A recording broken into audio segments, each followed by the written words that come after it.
যিনি সত্যিকারের শেষ জামানার নবী হবে, তার কাছে যদি তিনটে প্রশ্ন করা হয় একমাত্র তিনি জবাব দিতে পারবেন, আর যদি তিনি মিথ্যা নবী হন জবাব দিতে পারবেন। আব্দুল্লাহ ইবনে সালাম কিন্তু সাধারণ মানুষ নয়, সে জেনে বুঝে আমার রাসূলের দরবারে গেল ঈমান আনার জন্য নয়, কলমা পড়ার জন্য নয়, আমার নবীকে পরীক্ষা করার জন্য।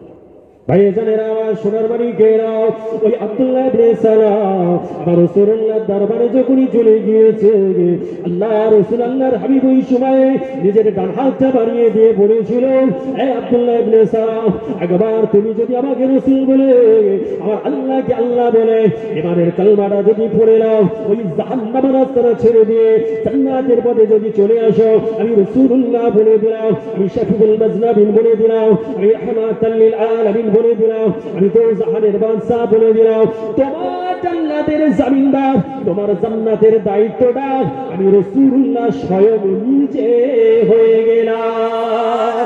আব্দুল্লাহ ইবনে সালাম মানবে না। আব্দুল্লাহ ইবনে সালাম ওই সময় আমার রাসূলুল্লাহকে বলেছিল, ও নবী মুহাম্মদ, কালমা পড়ার জন্য আপনার কাছে আসি না, ঈমান আনার জন্য আপনার কাছে আসি না, মুসলমান হওয়ার জন্য আপনার কাছে আসি না, আমি তিনটে প্রশ্ন আপনাকে করতে চাই। এই তিনটে প্রশ্নের জবাব যদি আপনি দিতে না পারেন, দুনিয়ার মানুষের কাছে জানাই দেব মুহাম্মদ একটা কাযযাব, মুহাম্মদ একটা ভণ্ড, মুহাম্মদ একটা মিথ্যা নবী। আল্লাহ রাসূল আল্লাহর হাবিবের মনটা খারাপ হয়ে গেল। আল্লাহ পাক আব্দুল্লাহ ইবনে সালামকে দিনের দাওয়াত দিলাম। আব্দুল্লাহ ইবনে সালাম বলে তিনটে প্রশ্ন করবে আপনার নবীকে।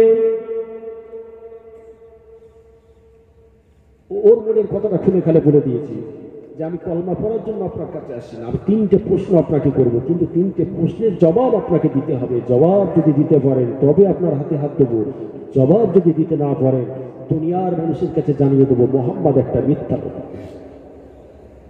তাহলে আমার নবী যদি গায়েবে খবর রাখার ক্ষমতা রাখে, তাহলে আব্দুল্লাহ ইবনে সালাম তিনটে প্রশ্ন করছে, আমার নবী জানবেন না? কথা ঠিক বলছি না ভুল বলছি?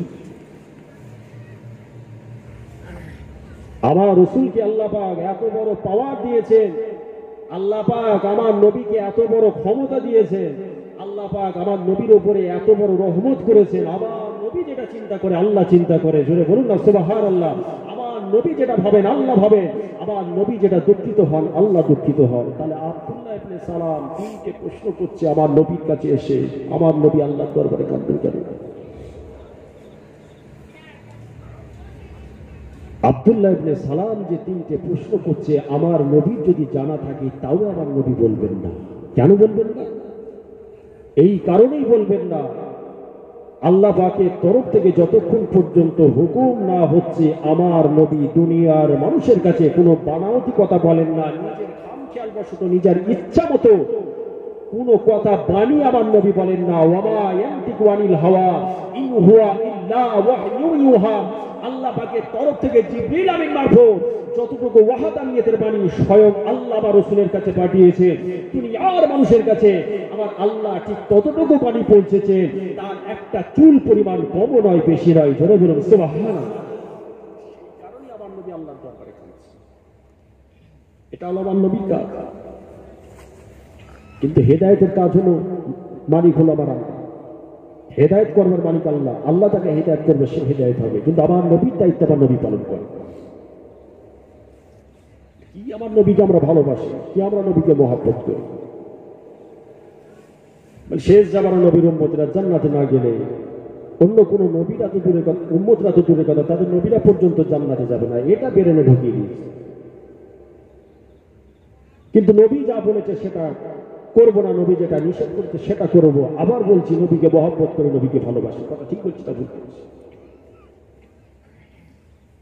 নবীর মহব্বত, নবীর ভালোবাসা, নবীকে পিয়ার করার আগে হাতে ধরে বলে যাব, যাদের জন্ম কোরআনের ঘরে ছিল না, দ্বীনের ঘরে ছিল না, ইসলামের ঘরে ছিল না, শরীয়তের ঘরে ছিল না, তারা নবীকে জেনে নিয়েছিল, বুঝে নিয়েছিল, তারপরে তারা নবীর হাতে হাত দিয়েছিল।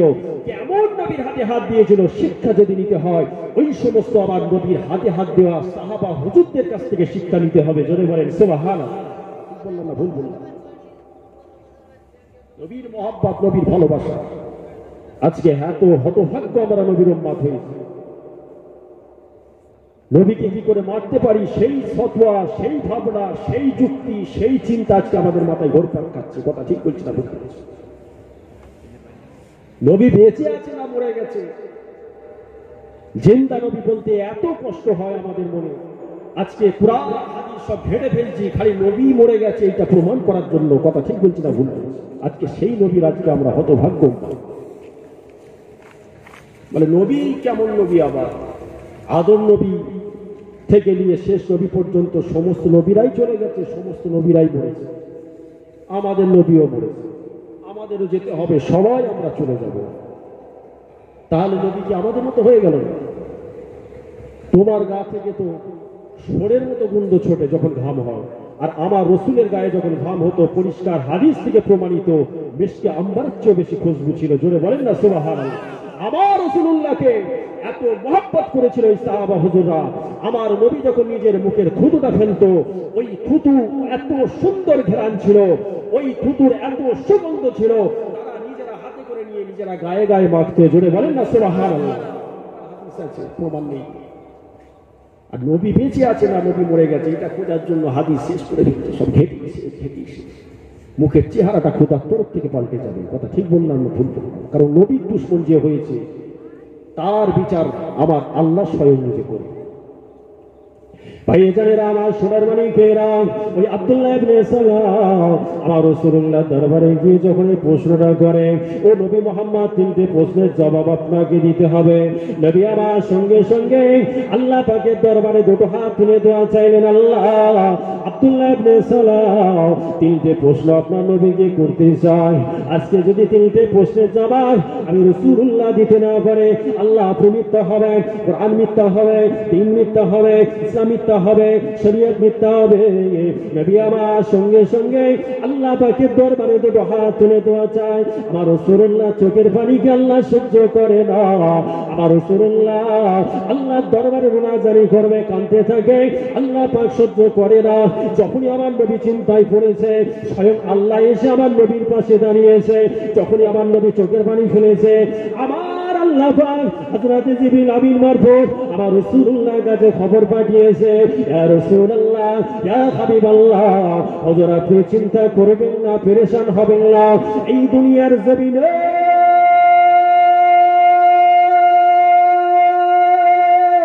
আমার আল্লাহ পাক আপনাকে একা ছেড়ে দেয় না। এই দুনিয়ার জমিনে আমার আল্লাহ পাক স্বয়ং নিজে আপনার পাশে আছে। আর একটু জোরে কি বলা যায় না সুবহানাল্লাহ? নারে দিকে এখানে আমার সোনার মানিকেরা, হযরত জিবরিল আমিন এসে আমার রাসূলুল্লাহকে বললেন, ইয়া রাসূলুল্লাহ, ইয়া হাবিবাল্লাহ, ওই আব্দুল্লাহ ইবনে সালাম তিনটে প্রশ্ন আপনাকে করবে। আপনি তিনটে প্রশ্ন শুনে তারপরে জবাব দেবেন না। না, আল্লাহ পাক স্বয়ং নিজে তিনটি প্রশ্নের জবাব আমি জিবরাইলকে দিয়ে আপনার কাছে পাঠিয়ে দিয়েছে। আমি আমার সঙ্গে সঙ্গে ওই আব্দুল্লাহ ইবনে সালামকে বলেছিল, এই আব্দুল্লাহ ইবনে সালাম, কি তোমার তিনটে প্রশ্ন আছে বলো। আব্দুল্লাহ ইবনে সালাম ওই সময় নবীর সামনে দাঁড়িয়ে তিনটে প্রশ্ন করবে। আল্লাহ রাসূল আল্লাহর হাবিব ওই সময় আব্দুল্লাহ ইবনে সালামকে বলেছিল, ও বাবা আব্দুল্লাহ ইবনে সালাম, তোমার তিনটে প্রশ্নের জবাব আমি রাসূলুল্লাহ দিয়ে দেব, কিন্তু তার আগে আমি তোমাকে বলে রাখলাম, তোমাকে আমি শুনিয়ে রাখলাম, এই কালেমা পড়ার জন্য, ঈমান আনার জন্য, এই মুসলমান হওয়ার জন্য, এই জান্নাতের পথে আসার জন্য আমি রাসূলুল্লাহ তোমার কাছে দুনিয়ার কোনো আশা রাখি না, দুনিয়ার কোনো স্বার্থ তোমার কাছে আমি রাসূলুল্লাহ রাখি না, কোনো দুনিয়ার প্রভাব বিস্তারের জন্য নয়, কোনো দুনিয়ার মান মর্যাদা বাড়াবার জন্য নয়, একটাই তোমার কাছে আশা রাখি, একবার যদি তুমি আমাকে রাসূল বলো, আল্লাহ পাকের তরফ থেকে তোমার জান্নাতের জামিনদারটা আমি রাসূলুল্লাহ নিজে হয়ে যাব। বলেন সুবহানাল্লাহ। জোরে বলা যাবে না সুবহানাল্লাহ? আমার জান্নাতের জামিনদার স্বয়ং আমি রাসূলুল্লাহ নিজে হয়ে যাব। এর জন্য দুনিয়ার কোনো স্বার্থ তোমার কাছে, তোমার জাহান্নামের আগুন থেকে বাঁচিয়ে তোমাকে জান্নাতের পথে নিয়ে যাব, এটাই হলো আমি রাসূল, আমি নবী হয়ে তোমার কাছে এটাই আমার পাওনা, এটাই আশা। মান কানা ইউরিদু সাবাবাদ দুনিয়া ফাইন্দাল্লাহি সাবাবুদ দুনিয়া ওয়াল আখিরাহ। আল্লাহ বলছে, বান্দা তোরা যদি দুনিয়ার স্বার্থ খুঁজতে চাস ওটা আমি আল্লাহ আমার কাছে চাইতে। আল্লাহ বলছে বান্দা তোরা যদি আখিরাতের স্বার্থ খুঁজতে চাস ওটা আমি আল্লাহ আমার কাছে খুঁজতে হবে।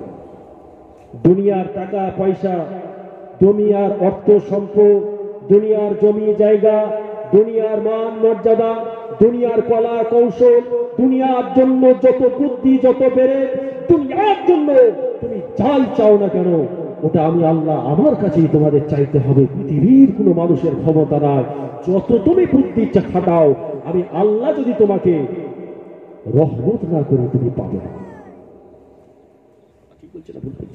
আল্লাহ সাহায্য ছাড়া হবে। পাশাপাশি আমার আল্লাহ বলছে তোরা যদি আখিরাতে চাস, আল্লাহ কি করে হেদায়েত প্রাপ্ত হব, আল্লাহ কি করে জাহান্নামের আগুন থেকে বাঁচব, আল্লাহ কি করে আযাবুল কবর থেকে নাজাত পাবো, আল্লাহ কি করে জান্নাতুল ফেরদাউস পাবো, কি করে নবীর শাফাআত পাবো, কি করে আরশের ছায়া নসিব হবে, এই স্বার্থ তোরা যদি খুঁজতে চাস পৃথিবীর কোনো মানুষের ক্ষমতা নেই তোদের দেবে, ওটাও তোদের আমি আল্লাহ আমার কাছেই চাইতে হবে। আরেকবার জোরে বলেন সুবহানাল্লাহ। কিন্তু দুটো স্বার্থের ভেতরে আমার নবীর শুধু একটা স্বার্থ ছিল, দুনিয়া বলে আমার নবীর কিছু ছিল না, ছিল নবীর মহব্বত, নবীর ভালোবাসা করার আগে কেমন নবীকে মহব্বত করেছিল সাহাবা হুজুররা ভালোবেসেছিল, শিক্ষা তাদের থেকে আমাদের দিতে হবে। যদি আমরা মনে করি সত্যিকারের নবীর উম্মত, যদি আমরা মনে করি যে নবী আমাদের জন্য শাফাআত করবে, যদি আমরা নিজেরা মন থেকে এটা মনে করি নবী আমাদের জন্য আল্লাহ দরবারে কিয়ামতের ময়দানে কেঁদে সুপারিশ চাইবে, তাহলে নবী মহব্বত করার আগে সত্যিকারের মহব্বত কারা করেছিল, সত্যিকারের নবীকে কেমন ভালোবেসেছিল নবীর হাতে হাত দেওয়া সাহাবা হুজুররা, শিক্ষা তাদের থেকে আমাদের। আব্দুল্লাহ ইবনে সালামকে আমার রাসূল বললেন, হে আব্দুল্লাহ ইবনে সালাম, কি তোমার তিনটে প্রশ্ন আছে?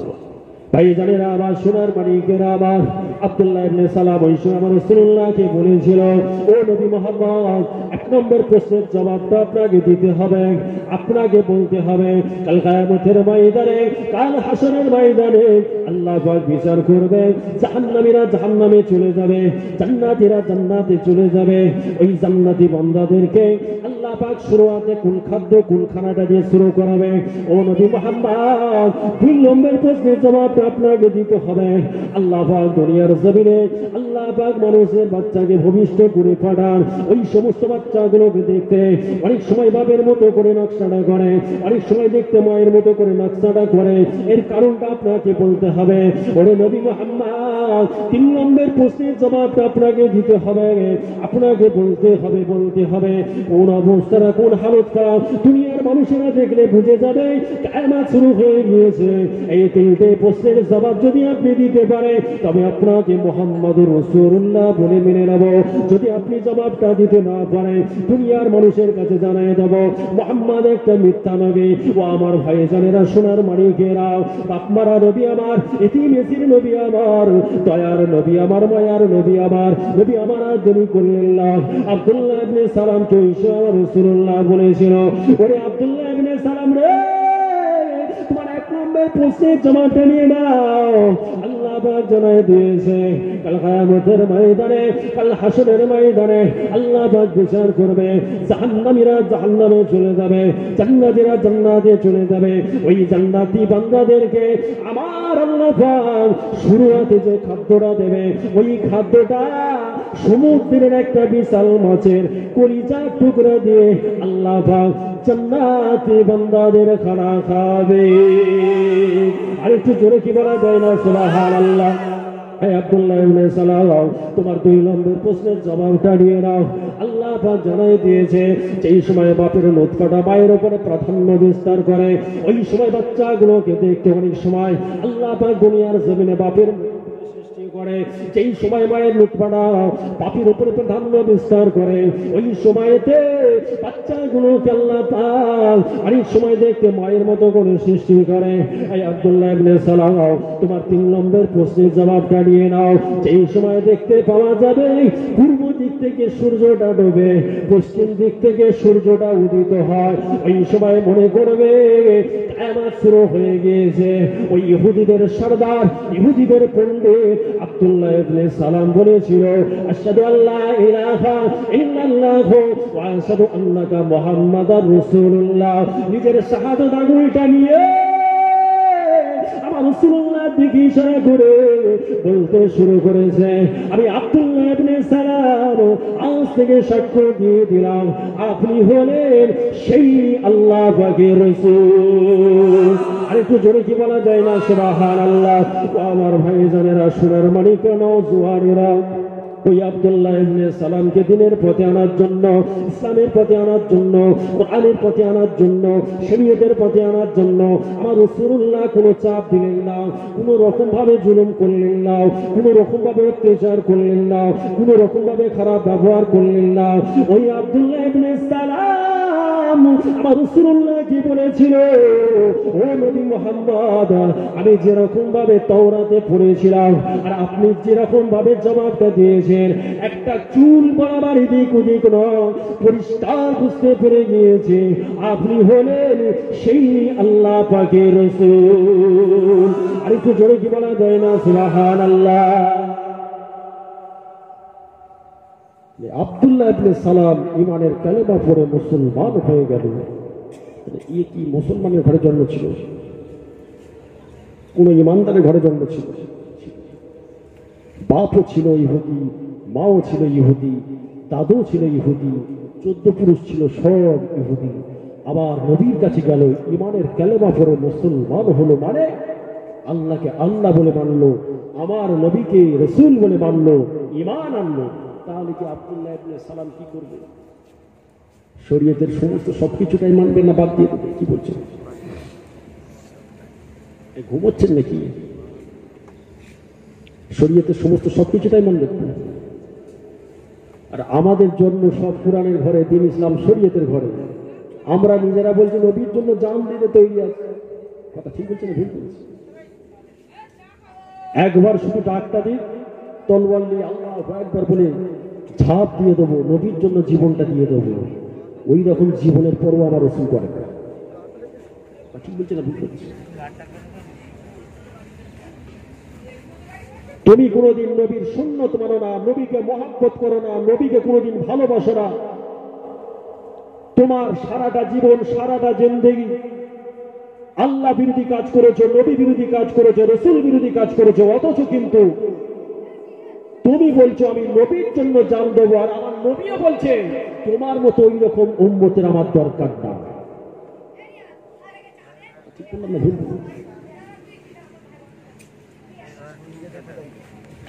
আমার রাসূলুল্লাহর যতগুলো সুন্নত আছে, সমস্ত সুন্নতটা একটা মানুষ দুনিয়ায় ভূমিষ্ঠ হওয়া থেকে নিয়ে কবরে যাওয়া পর্যন্ত ওই মানুষটা টোটাল জীবন লাইফটা কিভাবে চলবে, কিভাবে কাটাবে, কিভাবে কাজ করবে, কিভাবে আমল করবে, এমন কিছু জিনিস বাকি নাই যে জিনিসটা, যে কাজটা আমার রাসূলুল্লাহ সুন্নত হিসাবে দুনিয়ার মানুষের কাছে শিক্ষা দিয়ে গেছেন। আরেকবার জোরে বলেন না সুবহানাল্লাহ। কিন্তু আমরা সেই নবীর সুন্নত আমরা পালন করি। মানুষটা যখন মারা গেল, তার বয়সটা 60, 70, 80 বছর বয়স পার করল। সারাটা জীবন যে সে দুনিয়াতে বসবাস করলো, দুনিয়ার মানুষ তাকে চিনত না যে ইয়ে হলো একজন ইমানদার, এ হলো একজন নামাজি, হলো একজন মুসলমানের ঘরে জন্ম, কেউ জানত না। ইহুদি, খ্রিস্টান, নাসারা ভাবত। কিন্তু যখন মারা গেল, তার জানাজার নামাজ পড়াবার জন্য ইমাম সাহেব খোঁজ করা হচ্ছে। ঠিক বলছি না ভুল বলছি? তার গোসল দেওয়ার জন্য ইমাম সাহেব খোঁজ করা হচ্ছে। তাকে কাঁধে করে নিয়ে যাওয়া হচ্ছে কোথায়? কবরস্থানে নিয়ে গিয়ে শোয়ানো হচ্ছে। কি বলা হচ্ছে?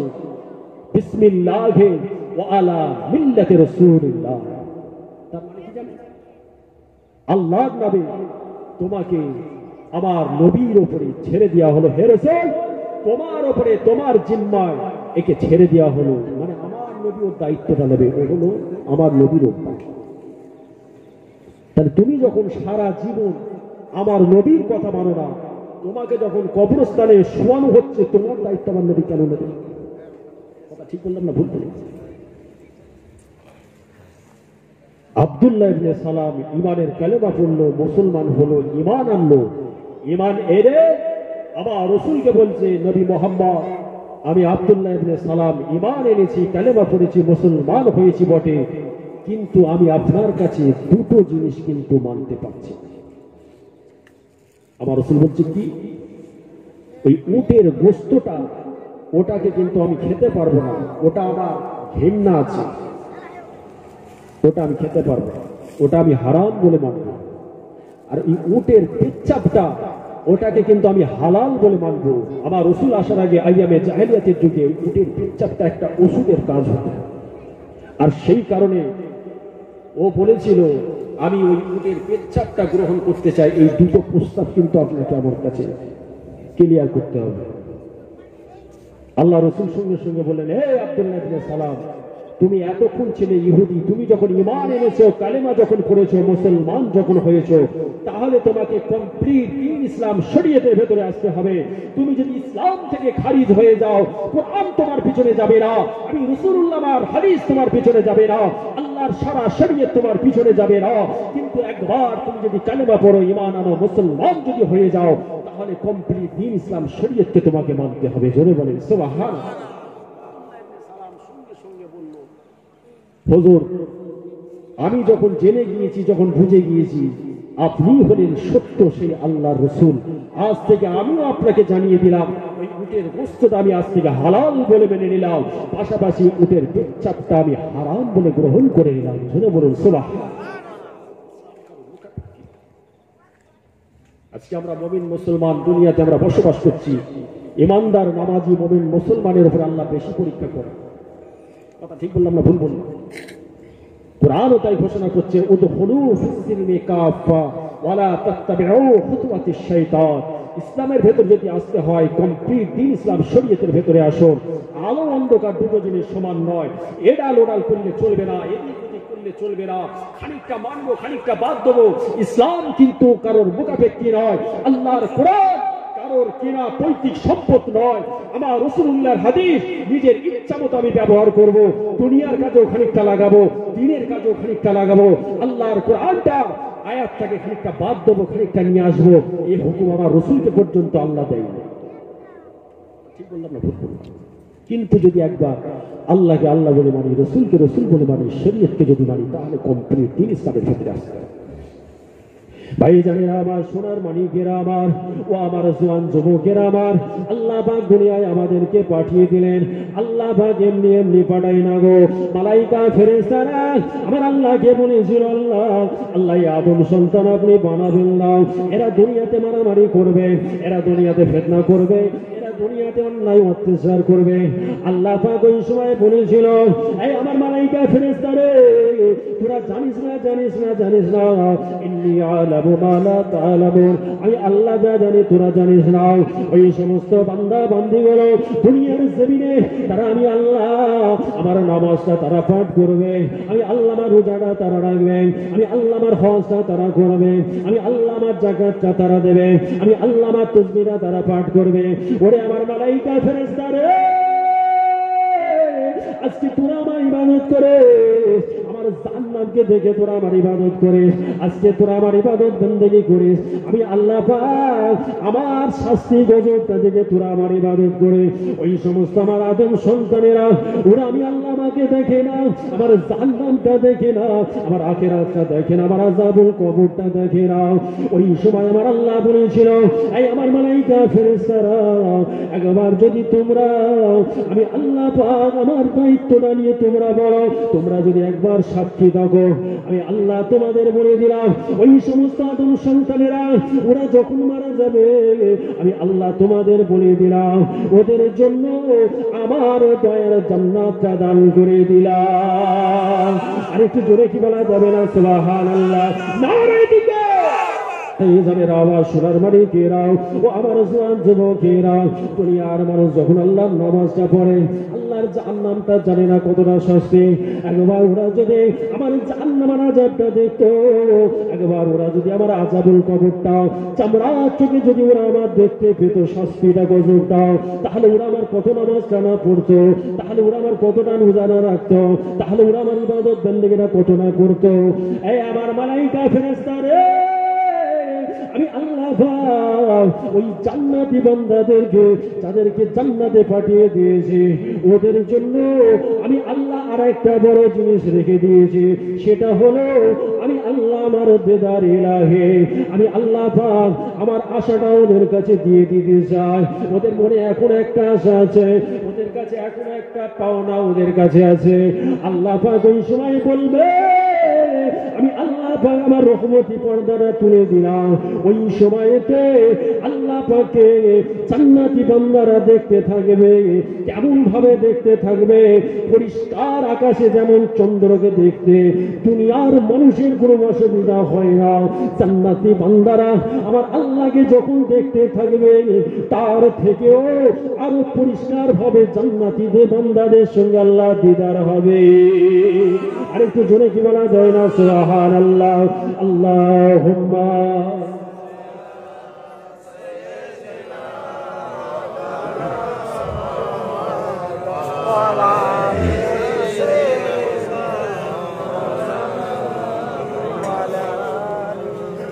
ভাইজান অসুবিধা হচ্ছে না, কষ্ট হয় না, মহাব্বতে দরুদ শরীফ আল্লাহুম্মা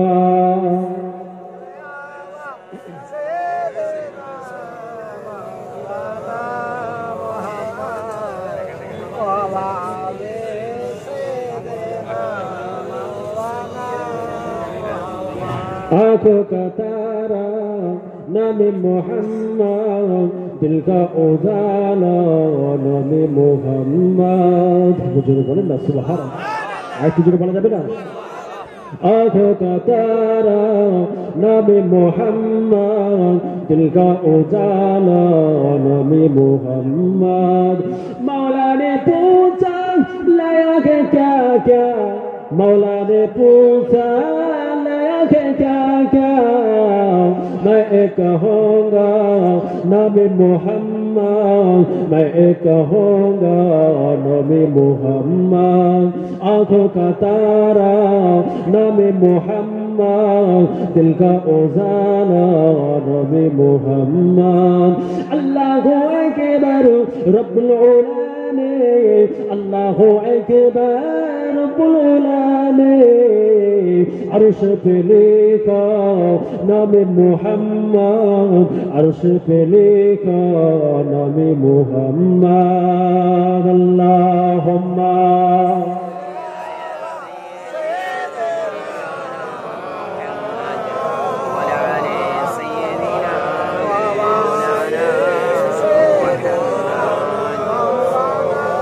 आँखों का तारा नामे मोहम्मद, दिल का उजाला नामे मोहम्मद। रोज़े क़यामत मीज़ानो पुल पर, रोज़े क़यामत मीज़ानो पुल पर देगा सहारा नामे मोहम्मद, देगा सहारा नामे मोहम्मद। जोरे बोले ना सुभान, আরেকটু জোরে বলা যাবে না সুবহান। মিজানেও থাকবে আমার নবী, পুলসিরাতেও থাকবে আমার নবী, সর্ব জায়গাতেই সেই গুনাহগার উম্মত উম্মতির কথা খেয়াল করে আমার নবী আল্লাহর দরবারে শাফাআতি চাইবেন। জোরে বলুন না সুবহান।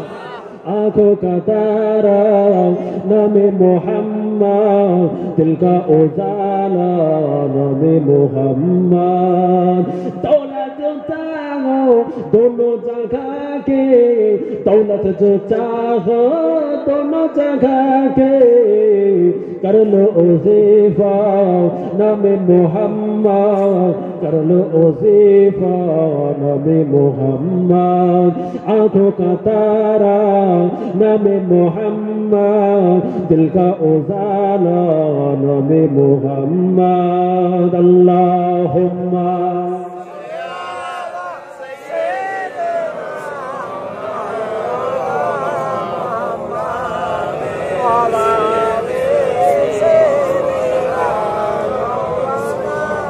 भाईजानेरा আমার সোনার মানিকেরা আল্লাহ পাক তাই কালামুল্লাহ শরীফের ভেতরে জানিয়ে দিলেন, ইয়া আইয়ুহাল্লাযীনা আমানুত্তাকুল্লাহা হাক্কা তুকাতিহি ওয়া লা তামুতুন্না ইল্লা ওয়া আনতুম মুসলিমুন।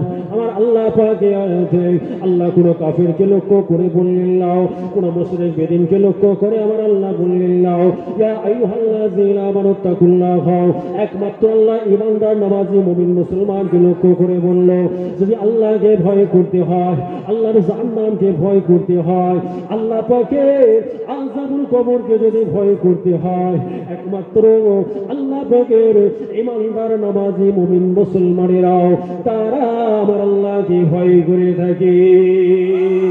আর একটু জোরে কি বলা যায় না সুবহানাল্লাহ? সবাই মিলে কি বলা যায় না সুবহানাল্লাহ? নারে দিকে সোনার মানিকেরা আমার, ও আমার জোয়ান যুবকেরা আমার, আল্লাহকে কিন্তু পেতে গেলে রসুলকে ধরতে হবে। রসুল কিন্তু আর আসবেন না। আমার রসুল বলছে যে আমি হলাম সমস্ত নবীদের সর্দার, আমার পরে আর কেউ নবী দুনিয়ায় আসবে না। আমার পরে যদি কাউকে নবী করে পাঠাতেন তাহলে পরে হযরত উমরকে আল্লাহ নবী করে দুনিয়ায় পাঠাতেন, কিন্তু আল্লাহ পাক উনি বান্দাদের দরওয়াজাকে আল্লাহ খুলে রেখেছেন। হাক্কানি আল্লাহর ওলি যারা হবে, ওয়ারাসাতুল আম্বিয়া যারা হবে, নায়েবে নবী যারা হবে, তারা দুনিয়ার জমিনে আসবে, দুনিয়ার মানুষকে জান্নাতের পথে নিয়ে যাবে। বলুন সুবহান। আর একটু জোরে কি বলা যায় না সুবহানাল্লাহ? ও আমার ভাইজানেরা, ও আমার সোনার মানিকেরা, ইন্নামা ইয়াখশাল্লাহু মিন ইবাদিহিল উলামা, একমাত্র আলেম উলামারাই হলো নবী পাকের ওয়ারিস। বলুন সুবহান। আমার রাসূলুল্লাহর নকশা যদি দেখতে হয় তাহলে হাক্কানি আলেম উলামা যারা হবে, ওয়ারাসাতুল আম্বিয়া নায়েবে নবী যারা হবে, রাসূলের জন্য যারা ফানা হয়েছিলেন, রাসূলুল্লাহর জন্য যারা দেওয়ানা হয়েছিলেন, রাসূলুল্লাহর জন্য যারা উলামাত হয়েছিলেন, শুধু তাই নয়, আমার রাসূলুল্লাহর সুন্নতের উপরে থেকে জীবনটা উজাড় করে দিয়েছিল আল্লাহ পাক। তাদের ওসিলায় দুনিয়ার মানুষকে জাহান্নামের রাস্তা থেকে বাঁচিয়ে আল্লাহ পাকের দয়ার জান্নাতের পথে নিয়ে যাবে। নবীর মহব্বত, নবীর ভালোবাসা, আজকে সেই নবীর জন্য জান আমাদের দিতে হবে, জীবন কুরবান করতে হবে। আমার রাসূল বলছেন, মান তামাসসাকা বিসুন্নতি ইনদা ফাসাদি উম্মতি ফালাহু আজরু মিআতা শাহীদি। যে সময় আমার উম্মত উম্মতিরা দুনিয়া করে পাগল হয়ে থাকবে, দুনিয়ার ফিতনা ফাসাদে পড়ে জর্জরিত হয়ে থাকবে, দুনিয়ার কোনো সুখ শান্তি তারা পাবে না, দুনিয়ার যত কিছু যা চেয়েছিল আমি আল্লাহ সব দিয়েছি, কিন্তু তাদের অন্তরে কোনো শান্তি বলে জিনিসটা নয়, দুনিয়া তাদের মাথায় কুড়ে কুড়ে খাবে। আমি রাসূলুল্লাহ বলে দিলাম, ওই সময়ে যদি আমার দেওয়ানা পাগল, আমার কোনো উম্মত আমার কথা মনে করে, আমাকে ভালোবেসে মহব্বত করে আমার একটা সুন্নতের উপরে আমল করে জীবনটা পার করতে পারে, আমি রাসূলুল্লাহ বলে দিলাম 100টা শহীদের দরওয়াজা আল্লাহ তার নামায় আমলে লিখে দেবেন। জোরে বলুন। একজন শহীদকে আল্লাহ যে সম্মান দিয়েছে, কোন শহীদ? দুনিয়ার জন্য না, দুনিয়ার গুন্ডামি করতে গিয়ে, মারামারি করতে গিয়ে মারা গেছে, দুনিয়ার চুরি ডাকাতি করতে গিয়ে মারা গেছে, দুনিয়ার নিজের প্রভাব প্রতিপত্তি বাড়াবার জন্য মারা গেছে, দুনিয়ায় কারোর উপরে হিংসা হয়ে মারা গেছে, দুনিয়ায় কাউকে মারতে গিয়ে নিজে মরেছে শুধু শুধু, এটা কিন্তু শহীদ বলা হয় না। শহীদ হলো ওইটাই, ওয়ালা তাকুনু লিমান ইউকতালু ফি সাবিলিল্লাহি আমওয়াত বাল আহয়াউ ওয়ালাকিন লা তাশউরুন। যারা আল্লাহর জন্য, কোরআনের জন্য, দ্বীনের জন্য, ইসলামের জন্য, শরীয়তের জন্য কোনো রকম ভাবে তাদের উপরে বাধা এসেছে, তাদের উপরে জুলুম এসেছে, যখন তাদের উপরে